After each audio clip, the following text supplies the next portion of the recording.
All right, good afternoon, ladies and gentlemen. It's your favorite animal scientist, Mr. Kester Amos again. Today, we are back with another training class, another video.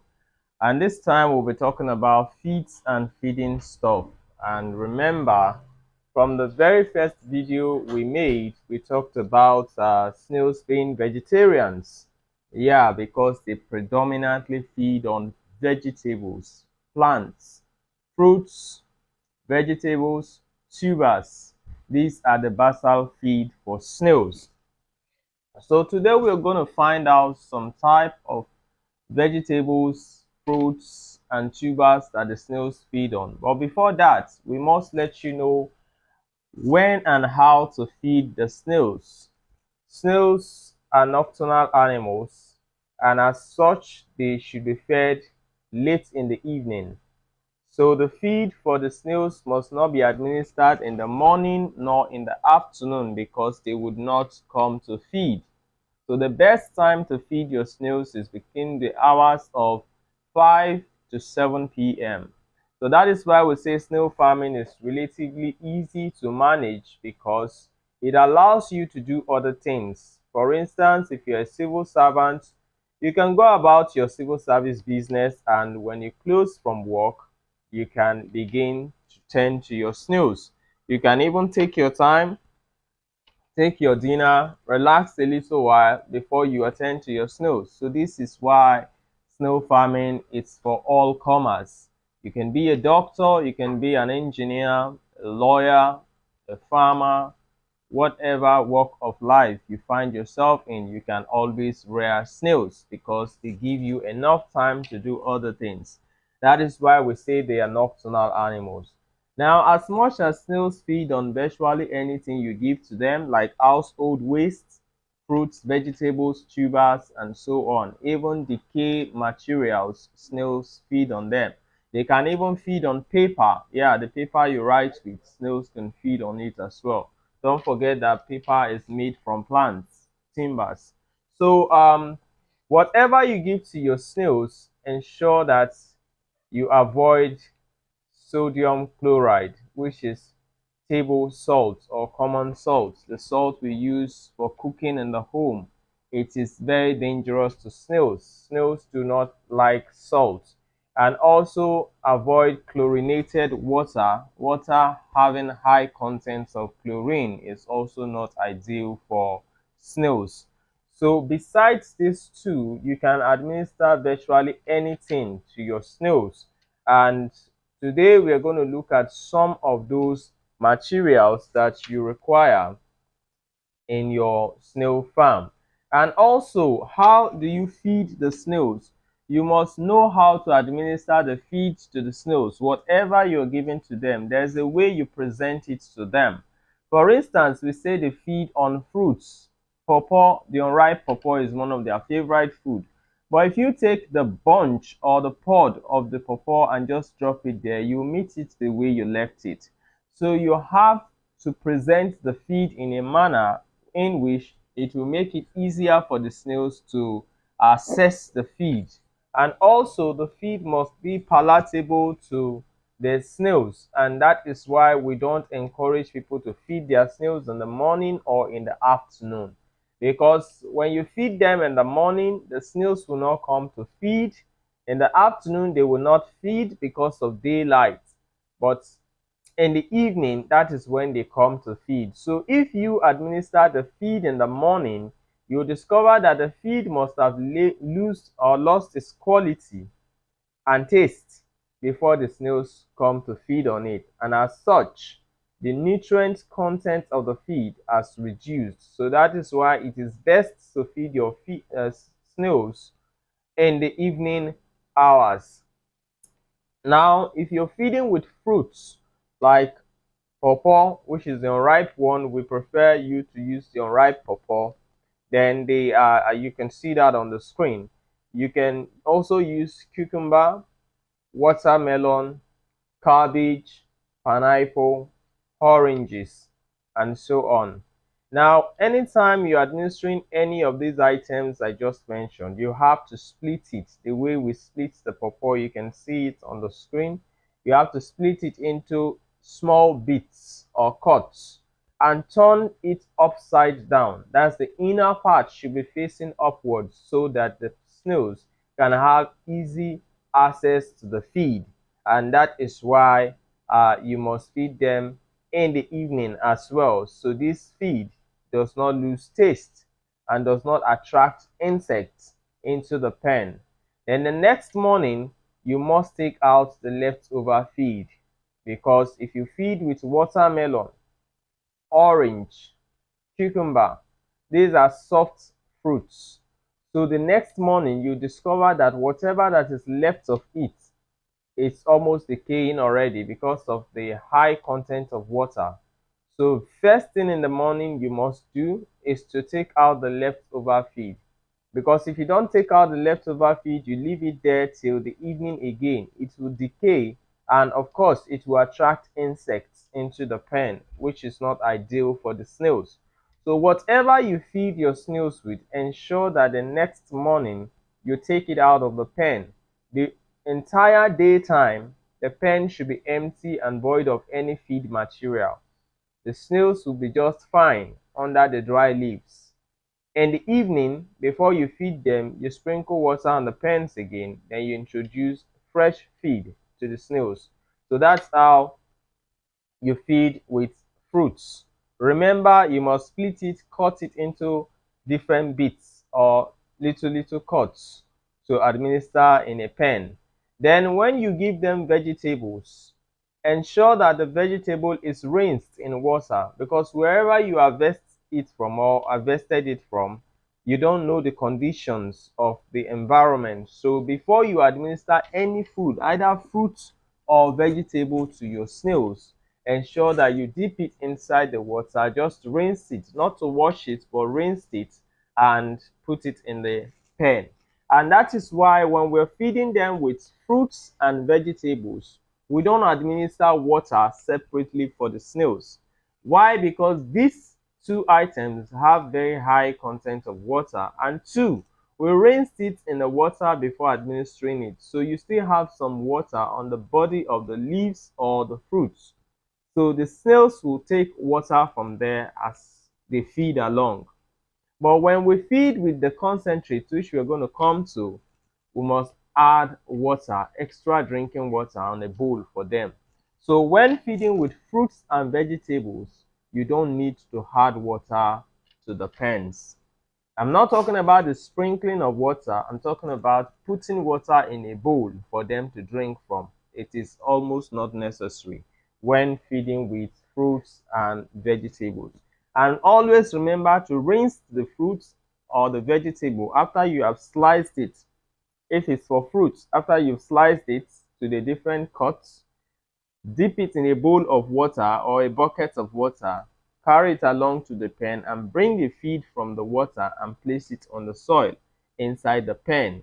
And that's how you administer the feed. Then for vegetable, you do the same. You soak it in the water just to rinse it and you place it in the pen. Ensure that you don't gather everything in one spot, because if you gather all the feed in one spot, some snails might struggle to feed. Peradventure, they all come to feed at the same time. There will be congestion. There will be high level of competition. So what you do is to put one here, one here, one here. Separate the feed in different places like you see on the screen. So you will have a given number of snails on a particular piece of the feed. So that way all the snails are able to get a piece of the cake. So that's how you feed them. If you pack everything and just gather it in one place, you discover that the snails will be on top one another, and it becomes survival of the fittest. So that is how you must administer the fruits and the vegetables. Then we'll talk about the concentrate feed. Concentrate feed is a formulated ration that is meant to balance the snail's nutritional need. Just like you have feed for fish, for poultry, for pig, for goats, for sheep, and so on, we also have a formulated feed, otherwise called concentrate, that is meant for snails. So this snail feed is formulated based on the animal's nutritional need. Every livestock feed formulated is formulated based on the animal's nutritional need requirements. So it's a balanced diet. As much as the snails are predominantly vegetarians, they can also take in grains and concentrates. Now, these grains and the concentrate feed helps to boost the growth and also egg production. But the thing is, you must not feed them with this concentrate feed every day of the week because it is expensive. If you do that, the production becomes capital intensive. So what you are expected to do is to administer more of the fruits and vegetables through the week, and 2 or 3 days of the week you give them this concentrate feed. So while administering the concentrate feed, you must have it on a very shallow tray. Plastic is preferable. Some persons use ceramics. Ceramics can crack and break easily. So plastic is cheaper and better. So you put the feed on the plastic tray as you can see on the screen, and also the water on the plastic tray as demonstrated on the screen. So the snails will find it very easy to go in, feed, and come out. So you can see the snail feeding on the feed and a plastic tray. But if you use very deep material, the snail might find its way in, but coming out will be very difficult, especially for the drinker, because it becomes slippery after they finish drinking. And doing so, the snails might drown inside. So that is why it's preferable you use a very flat bowl, plastic bowls or trays that you use to serve food in the house. So this will make it easier for the snails to move in and move out after consumption or after feeding. So when you are administering the concentrate feed, you must have drinker, a water drinking bowl beside the concentrate feed, because it is a dry match. And even the mash itself will have to add little water and allow the feed to be moisturized so that the snails will easily take in the feed, because snails like their feed wet. They don't like it very dry. So if you're giving them concentrate feed, you must ensure that the feed is moisturized. Just add little water to it and put it together just to take away that dusty nature out of the feed. And this will also bring the aroma of the feed out. So the snails will begin to feed as early as when it is dusk. That is between 5 to 7. We say it's dusk because the weather is overcast at that time. So, all right, that's how we feed the snails with the concentrate feed. And of course, for those of you who are taking part in this training, you'll be getting the copy of my book after this lecture series. So you would see the formula for the snail feed and all of that on the book.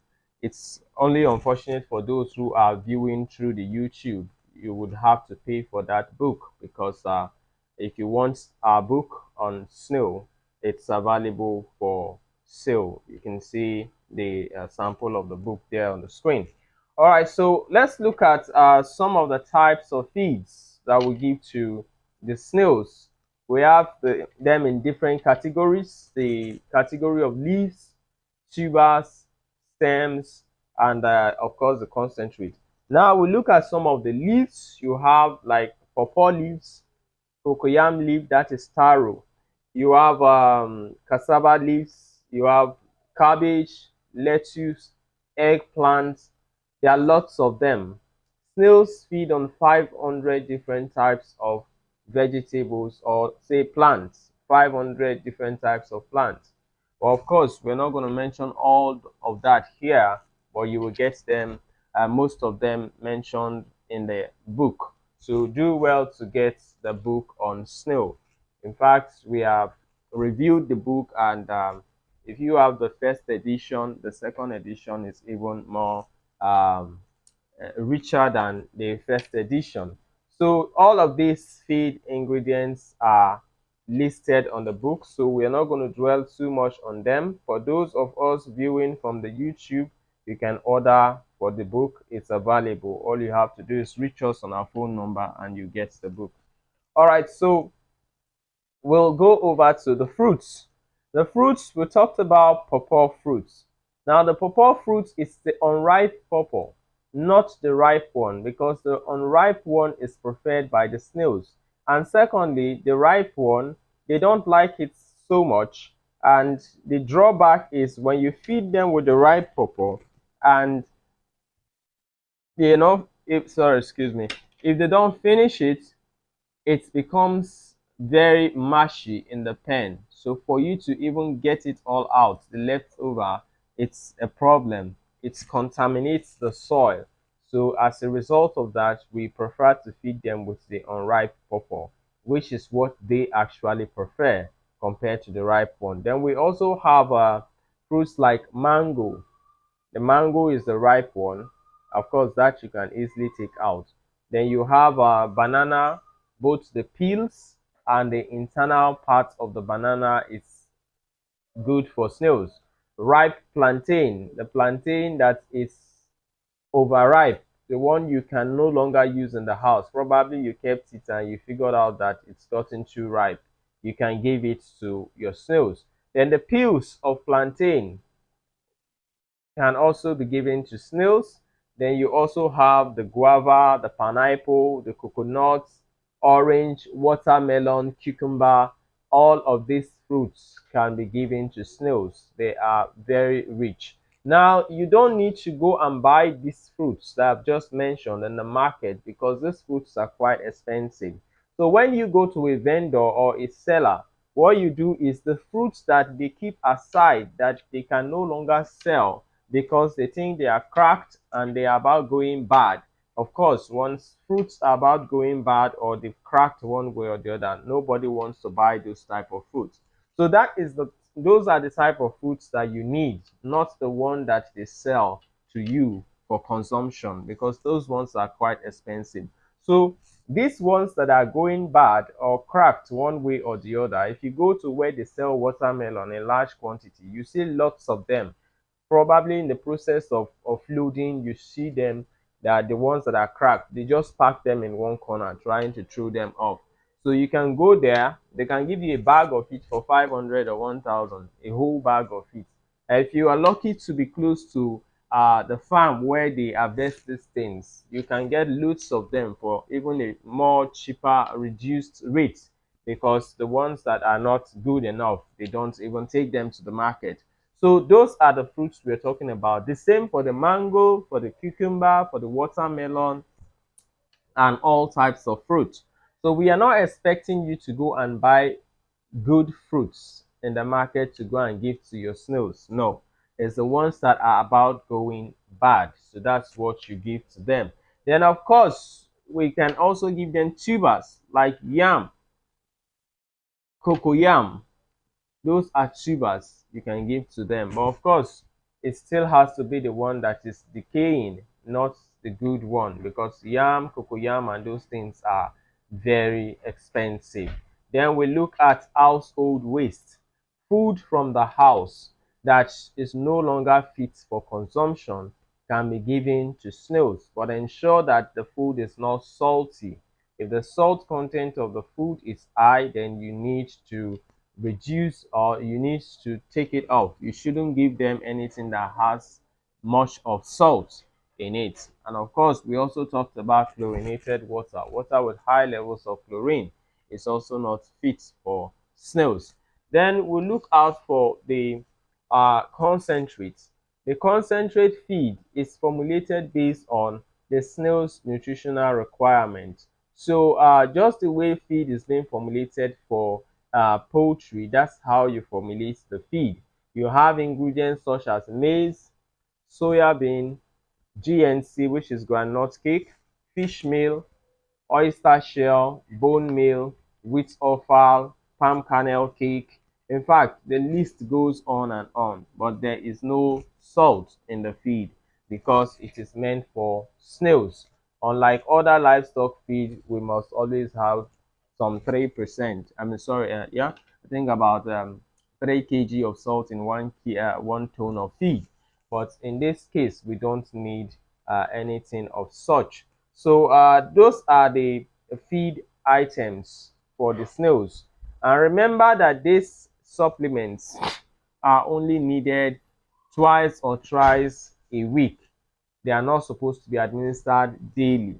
Then there's also the issue of calcium supplements like bone meal, limestone, periwinkle shells, egg shells, and snail shells. All these 5 items I just mentioned are mineral supplements for snails. So the calcium that is needed by the snails is gotten through these items or these ingredients. Now, lots of persons are quick to get these supplements once they get snails. You don't need these supplements once you get snails.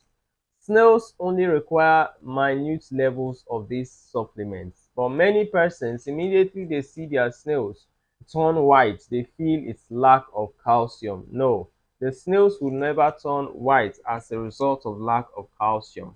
Why snails turn white after some time in captivity? It's a natural feature or phenomenon that occurs with the animal raised under captivity, especially in concrete pens and wooden pens. So when you keep them there for probably a year or two, you find out that the shell color begins to turn white. It's natural. It doesn't have anything to do with calcium. If you like, when you get the snails from the first day, administer calcium supplements from that day till the next 6 months. It won't stop your snails from turning white. So I'm just here to let you know that snail shells turning white has got nothing to do with lack of calcium. Now, even the feed they consume, there are lots of calcium in it. Even plants have some level of calcium. So it is not only this bone meal oyster shells that contains calcium. It's just that they contain it in a higher ration or a higher percentage. That's it. It's not like other things do not contain calcium. So don't be quick to pack calcium carbonate for your snails, like giving them excess limestone, excess bone meal, eggshell, and all of that. No, this calcium is only meant to strengthen their shell and promote egg production. It doesn't really add much to the edible part of the snails. So I'm sure that I've done some justice to that. Then we'll now look at the qualities of a good feed for snail. There are certain qualities you must look out for in what you feed your snails. Now, the first is the feed must not be moldy. Mold, when mold begins to grow in an item, mold is a fungi that grows in substances once you keep them there and they get decay for a while before you know it starts generating mold, which is not good for for snails. Yeah, so mold, the feed must not be allowed to become moldy, and the feed must be fresh and not stale. Whatever you give to them, let it be fresh and wet, because snails are vegetarians, and also remember they are cold-blooded animals, so they require their feed very wet. Then also the feed must support maximum growth. Whatever you're feeding them must support maximum growth. And we also have qualities of good feed. The carcass quality of the feed must also be good. That is, the carcass is the edible part of the meat. The feed must promote good carcass quality, and also the feed must be finely ground. If you're giving them concentrate feed, it must be finely ground so that you have the snails can take it easily, because when you grind it very well, it becomes palatable to the snails. It becomes easier for the snails to absorb the feed, and the nutrients will make more impact on the body of the snails. So these are some of the qualities you look out for in the snails. Then I think we also have the feed must meet, of course, the necessary requirements: protein and protein, energy, and all of that must be met, which calcium needs, lysine, and all of that must be adequately met in the formulation. So these are some of the things that you must understand about the snail feeding. So do not be quick to administer calcium to your feed, because many times when people buy snails from us, the next thing they will be asking for calcium feed. No, the feed that you administer to the snails, assuming you have concentrate feed, the snail feed, it contains the required amount of calcium the snails need. So you don't need to go and start administering additional calcium to the snail. You are overloading them, and that is not good. The excess of everything is bad. Even though the snails require calcium for building their shells, it is not ideal for you to overload the snails with calcium in their system. All right, so that's the much we'll talk about on the feed. I'm sure we've touched on the different types of vegetables, different types of tubers, different types of fruits, and also the concentrate feed. And like I said, all of this is loaded in the book, Practical Handbook on Snail Farming, written by Mr. Kester Amos. So of course, I'll be sending in a copy to every member of this training group, and after which you should have that at the end of our training. But for those of us viewing these videos on YouTube, it's quite unfortunate that we cannot do that. Of course, you're not part of the training group. So if you require the book, please do well to give us a call, and you get all the that is required, and we'll give you the details on how to get the book and all of that. So thank you. God bless you. I'm sure we've all had a wonderful day today again. Have a great day. Bye bye.